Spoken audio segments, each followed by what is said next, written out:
Welcome to our channel. Today we how to authenticate with GitHub using two-factor authentication step by step clearly. To begin, open your web browser and navigate to the GitHub login page. Enter your GitHub username and password. Click the Sign In button. If you have two-factor authentication already enabled, you will be prompted for your authentication code. Open your two-factor authentication app on your mobile device. If you are using an authentication app, locate your GitHub account within the app. The app will generate a 6-digit code. Enter that code into the GitHub login prompt. Click the Verify button. If your code is correct, you will gain access to your GitHub account. If you do not have an authentication app, you can choose to receive codes via SMS. Select the option for SMS authentication. Enter your phone number and click Send Code. You will receive a text message with a 6-digit code. Input that code on the GitHub page. Click Verify to complete the process.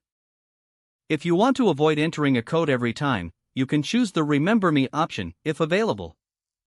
This will keep you logged in on that device for a period of time.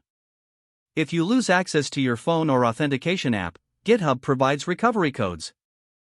Make sure to save those recovery codes in a secure place. These codes can help you regain access to your account if needed. Once two-factor authentication is set up, it enhances the security of your GitHub account significantly.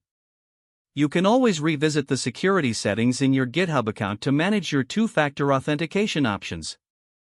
If the page does not load, refresh the browser or try again in a private or incognito window. Make sure you are using the correct email address, then retype it carefully to avoid small typos. If your password is not accepted, use the reset option and create a new strong password you can remember. Check your spam folder for verification or security emails, then complete any requested confirmation steps. Enable two-factor authentication if available to improve account security and reduce unauthorized access risk. After signing in, review your profile details so your contact information and settings are accurate and current. Don't forget to like this video and subscribe to our channel for more step-by-step tech guides.